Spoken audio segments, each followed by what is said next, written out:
नमस्कार दोस्तों।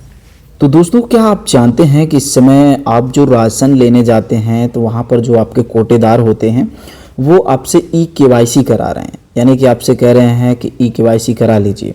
ये ई-केवाईसी का चक्कर क्या है, इससे आपको क्या बेनिफिट्स मिलने वाला है, अगर आप ई-केवाईसी नहीं कराते हैं तो आपके क्या नुकसान हो सकते हैं, या फिर ई-केवाईसी अगर आप करा लेते हैं तो आपका फ़ायदा क्या हो सकता है। ई-केवाईसी का सबसे पहले मतलब समझिए होता क्या है कि ई-केवाईसी जो होता है एक प्रकार से आपको प्रमाणित किया जाता है कि आप अभी हैं। तो आधार कार्ड वैसे ई-केवाईसी कई तरीके से हो सकता है, ओटीपी से हो सकता है, आपके फिंगरप्रिंट यानी कि थंब, आप ये थंब लगा के कर सकते हैं, या फिर आपका जो आँख है आँख को स्कैन करा के भी आप ई-केवाईसी करा सकते हैं। क्योंकि जब आपने आधार कार्ड बनवाया था तो ये सारी चीज़ें आपके आधार कार्ड में लगी थी। तो अब यहाँ पर हम बात करते हैं ई-केवाईसी जो आप स्क्रीन पर देख पा रहे हैं कि इस समय लाइन लगा के आप करा रहे हैं, और आपको कुछ लोग ये भी कहते हैं कि अगर आप ई-केवाईसी नहीं कराते हैं तो आपके ये हो जाएंगे वो हो जाएंगे। और आजकल एक भ्रामक न्यूज़ ये भी चली है कि राशन लेने के लिए आपको आपके परिवार में जितने भी फैमिलीज़ हैं सभी के अंगूठे लगाने पड़ेंगे, उसके बाद ही आपके राशन आपको दिए जाएंगे। कितनी सच्चाई है और कितनी बातें सत्य हैं, आपको इस वीडियो में पूरी जानकारी मिलेगी। तो सबसे पहले प्यारे दोस्तों, मैं बात करता हूं कि ई-केवाईसी क्या है।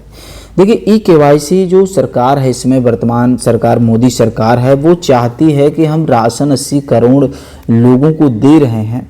तो इन 80 करोड़ लोगों में क्या ऐसे भी कुछ लोग हैं जो नहीं हैं, उनके नाम पर भी हम राशन देते चले जा रहे हैं। यानी कि एक प्रकार से वो चेक करना चाहती है कि हम जिन लोगों को लाभ दे रहे हैं वो लोग वाकई में अभी जीवित हैं या फिर किसी कारणवश या फिर उनका निधन हो गया। इस चीज़ की पुष्टि के लिए वो ई-केवाईसी करा रही है।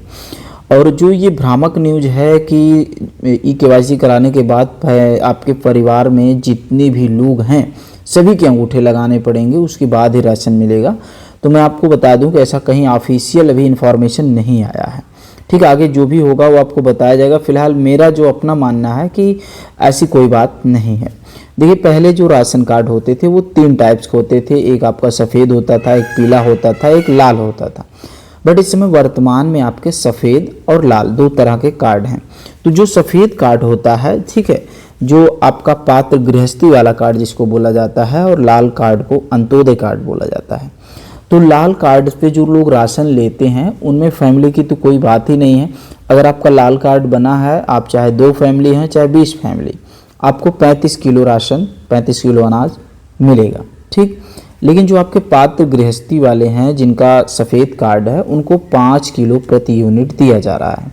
ठीक, ये मामला क्लियर हुआ। अब यहाँ पर हम बात करते हैं ई-केवाईसी जो आपके कोटेदार हैं, जो राशन वितरक हैं, वो ई-केवाईसी इसीलिए करा रहे हैं कि जितने भी लोगों का राशन कार्ड में नाम है, क्या वो सभी परिवार, वो सभी सदस्य अभी जीवित हैं या फिर किसी कारणवश से या किसी आकस्मिक घटना से उनका मृत्यु हो गया है।